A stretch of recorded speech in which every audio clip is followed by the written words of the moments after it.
మనందరికీ తండ్రియు మన రక్షకుడును మన ప్రియ ప్రభువగు శ్రీ యేసుక్రీస్తు శుభనామమున మీ అందరికీ కూడా ఉదయకాలము ప్రత్యేకమైన వందనాలు తెలియజేసుకుంటున్నానండి.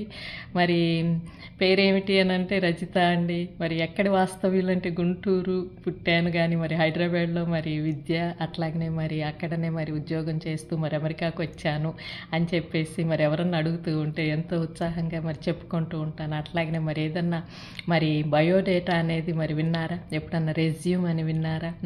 మరి అవి ఏంటంటే మనము మరి ఇంకొకరికి అది ఒక ఆఫీస్ అవనివ్వండి, అదొక మరి చదువు పరంగా అవనివ్వండి, అది మరి వేరే దేశాలకు వెళ్ళటానికి కానీ మరి మనం అది క్రియేట్ చేసుకుంటూ ఉంటాం, అవునా? మరి దానిలో మరి ప్రత్యేకంగా ముందు పేరు, మరి అట్లాగనే మరి ఎంత వయస్సు, ఎప్పుడు పుట్టింది, అట్లాగనే మరి ఫాదరు అంటే తండ్రి ఎవరు, తల్లి ఎవరు, వివరాలు ఇస్తూ ఉంటాం, ఎక్కడున్నాము అని. మరి అట్లాగనే మన యొక్క చదువు కానీ ఏది ఉంది అనేది మనం చెబుతూ ఉంటాం, క్వాలిఫికేషన్స్. మరి అట్లాగనే మరి ఏదన్నా ప్రయాణంలో పోతూ ఉన్నాం అనుకోండి, మరి ఇదివరకు మరి ఇప్పుడంటే మరి ఎక్కువ విమానాల ప్రయాణాలు వీటి గురించి వింటున్నాం, కానీ మరి నా చిన్నతనం యుక్త వయసు అంటే ఆ సమయంలో రైళ్ళే ఎక్కువగా.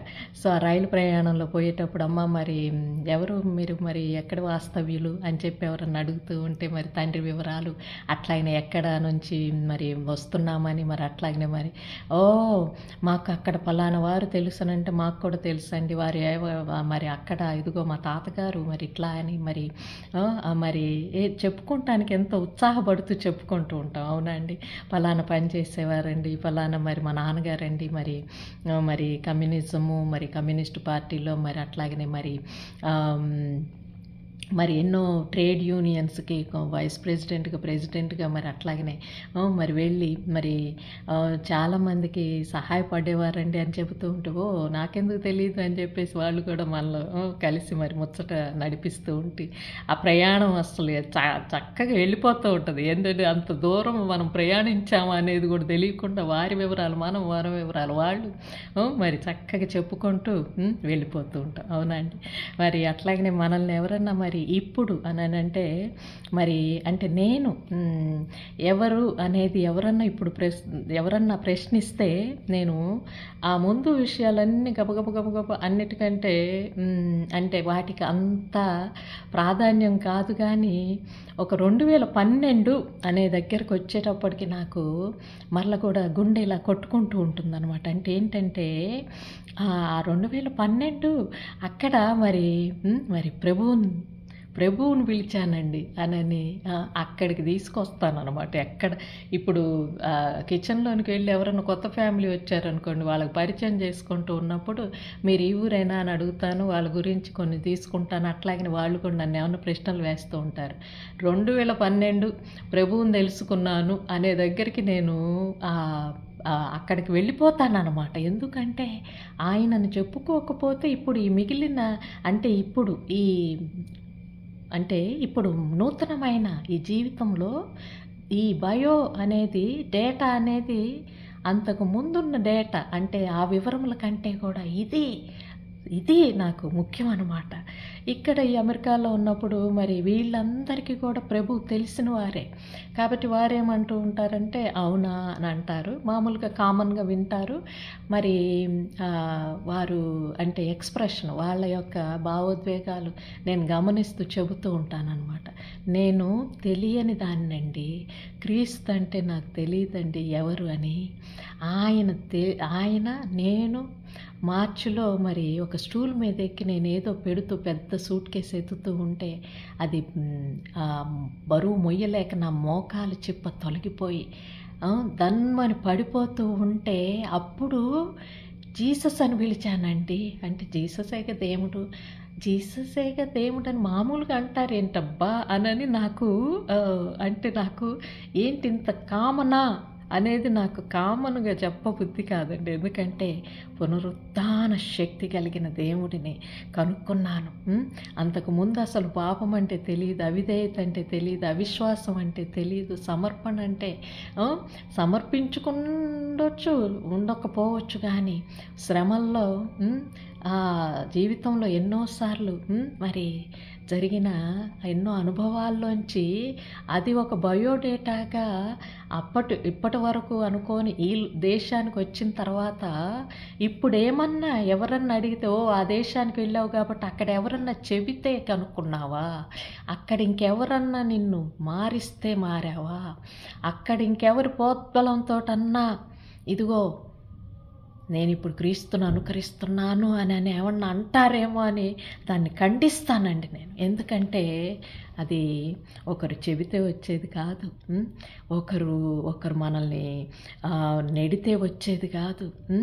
అది పునరుత్థానము మరల కూడా ఒక అవిశ్వాసంలోంచి విశ్వాసంలోనికి, ఒక అంధకారంలో నుంచి ఒక వెలుగులోనికి, ఒక అవిధేయతలో నుంచి ఒక మరి పరిశుద్ధతలోనికి పిలిచిన పిలుప అని చెప్పేసేసి మరి ఇది ఒక మరల ప్రయాణము. ఈ ప్రయాణం అనేది ఇప్పుడు మరి ఆ ప్రభువు ముందు నిలబడటానికి, ఆ ప్రయాణంలో నాతో పాటు మరి మిగతా వారు వెళుతున్న వాళ్ళు మీరు ఇప్పుడు ఎక్కడి వాస్తవ్యులు అని ఏమన్నా అంటే మరి మత్తయి సువార్తలో కూడా ఒక మంచి వాక్యం ఉందండి.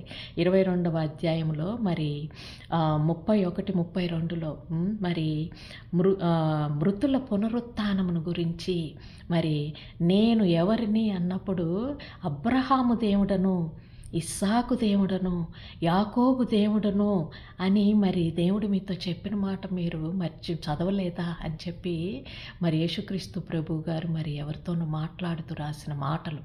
అంటే అబ్రహాము దేవుడు, ఇస్సాకు దేవుడు, యాకోబు దేవుడిని నేను కనుక్కున్నానా అనని అంటే అది ఒక జీవమునకు అంటే అంతకు ముందున్న జీవితమే జీవితము అని అనుకున్నాను. అది కాదు, ఇది ఇప్పుడు నిత్య జీవము అనేది. అంటే ఆ జీవితంలోనే ఇది నిత్యము జీవించటానికి అవకాశం ఇచ్చినది.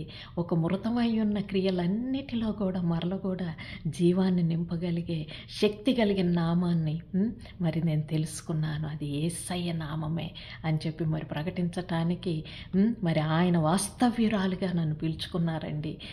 అది 2012లో మరి ఆ ప్రమాదములో మరి మోచిప్ప తొలగిపోయి పడిపోతూ నేను వేసిన కేక, జీసస్ అని పిలిచిన కేక మరి అది నాకు ప్రశ్నార్థకమై ఎవరైనా అంటే మరి ప్రభువు తెలుపుకున్నారు. అబ్రహాము దేవుడను, ఇస్సాకు దేవుడను, యాకోబు దేవుడను. అబ్రహాము మరి ఎవరండి? విశ్వాసము లేని క్రియలు ఏమైనా మృతమే, అవునా? కాబట్టి మరి విశ్వాసము కలిగినవి మరి ఆ క్రియలు మరి తండ్రి ఆయనను తెలుసుకున్నాను. ఇస్సాకు దేవుడు అని అంటే మరి సమర్పణ ఎలా సమర్పించుకోవాలి జీవితంలో, ఆ ప్రేమలో ఎలా ఉండాలి, ఆ యొక్క మరి శత్రువుల దాడి కానీ ఇంకేదైనా కానీ వాటిల్లో కూడా సమర్పణ ఏ విధముగా ఎలా తగ్గించుకోవాలి, ఎలా మరి విధేయత చూపించాలి, ఎలా పరిపూర్ణంగా ప్రేమను ప్రదర్శించాలి అని చూపించుకున్న సమర్పణ ఆయన ఇస్సాకు దేవుడుని తెలుసుకున్నాను. మరి అట్లాగనే యాకోబు దేవుడు ఎన్ని శ్రమలైనా కూడా పట్టు వదలకుండా మరి దేవుడను వెంబడించిన యాకోబు దేవుడని తెలుసుకున్నాను అని చెప్పి అది నాకు పునరుత్థానము, అది మరి నాకు జీవము అని అయి ఉన్నది. నేను ఇప్పుడు క్రీస్తు వాస్తవ్యురాలిని అని అంటే ఏమిటి క్రీస్తు వాస్తవ్యత అంటే? విశ్వాసమునకు తండ్రి, సమర్పణకు తండ్రి, మరి శ్రమ అయినా కూడా ఓడిపోని ప్రేమకు తండ్రి అని చెప్పి మరి ఎంతో సంతోషపడతానండి. మరి నీకు ఇదివరకు అయితే చెప్పుకునేటప్పుడు మరి ఏమిటి అని అన్నప్పుడు మా నాన్నగారికి లేకపోతే ఇంకేవో మనము ఎప్పుడైనా చెప్పుకునేటప్పుడు మాకు ఇదిగో మా తాతలు మరి ఎదిగో ఏదో మరి అంత ఆస్తి ఉండేది, ఇంకేదో ఉంది అని చెప్పుకోవటం కంటే కూడా క్రీస్తు వాస్తవ్యురాలని అని చెప్పుకోవటానికి మరి సగర్వంగా మరి నేను గర్విస్తున్నాను. అట్లాగే ప్రతి ఒక్కరం కూడా, అవునండి. కాబట్టి మరి ఆయన మరి సజీవులకే దేవుడు కానీ మృతులకు దేవుడు కాడు. కాబట్టి మరి మనమందరము సజీవుడైన యేసయ్యను మరి మనము కనుక్కున్నాము. మరి మన యందు ఏమన్నా మృతమైన అవిశ్వాసం ఉందా మరి తీర్చిదిద్దుకోవాలి. ఎందుకంటే ఈ ప్రయాణం అదే. ఎవరన్నా అడుగుతూ ఉన్నారనుకోండి అన్యులు, మరి మన యందు విశ్వాస్యత వాళ్ళు చూస్తున్నారా ఈ ప్రయాణంలో అనేది మరి జ్ఞాపకం చేసుకోండి. మరి అట్లాగనే సమర్పణ, ఇస్సాకు దేవుడు మేము వెంబడిస్తున్నామంటే సమర్పణ ఉందా లేదా అనేది మరి చూస్తున్నప్పుడు సమర్పణ ఉందా లేదా అనేది మనం మరి చూచుకుందాము. ఎందుకంటే మన యందు సమర్పణ, ఆయనను ప్రకటిస్తున్నాం మనం, అవునా? మరి సజీవుణ్ణి ప్రకటిస్తున్నాము. అట్లాగనే మరి యాకోబు దేవుడు ఎన్ని శ్రమలైనా కూడా మేము పట్టుబదలని మరి విక్రమార్కులు అంటారు. అట్లాగనే మరి మనం కూడా ఇస్సాకు అలాగనే యాకోబు మరి దేవుడును మనం మరి అనుసరిస్తున్నాము అనేది మనం ఈ ప్రయాణంలో మరి ఇతరులకు చెప్పుకునే స్థితిలో ఉన్నామా లేదా? ఎందుకంటే ఆ ప్రయాణం మరి మనమే కాకుండా మరి ఇతరులను కూడా ఆయన దగ్గరికి తీసుకొని వెళ్ళేదై ఉండాలి అనేది మనము ఆ ప్రయాణములో ప్రభువుని పోలి నడుచుకోవటానికి ఇచ్చిన మరి గొప్ప అవకాశం. కాబట్టి ఎన్ని విషయాలు అవన్నీ ఇదివరకు ఎంతగా చెప్పుకొని ఏదో గర్వించేదాన్నేమో కానీ, మాస్టర్స్ చేశానండి ఇంకేదో ఇప్పుడు అదేమి కాదు. కానీ మరి క్రీస్తును కనుక్కున్నాను. అద్భుతమైన జీవమునకు, నిత్య జీవమునకు, అలాగనే మరణానికి పునరుత్థానానికి మరి దాని మధ్య ఉన్న వ్యత్యాసము తెలిపిన క్రీస్తుని తెలుసుకున్నాను. కాబట్టి ప్రతి ఒక్క చర్య, ప్రతి తలంపు, ప్రతి నడక, ప్రతి ఆలోచన ఇప్పుడు నూతనమైన ఈ ప్రయాణంలో మరి ఎవరైనా కూడా చూస్తే, ఎవరైనా కానీ వస్తే, ఎవరైనా కానీ వింటే మరి నేను అబ్రహాము దేవుడనైనా, ఇస్సాకు దేవుడనైనా, యాకోబు దేవుడనైనా క్రీస్తును మరి అనుసరిస్తున్నాను అని మనం చెప్పగలిగే విధంగా ఉండాలి అనేది మరి అత్యాశగా ఉందండి.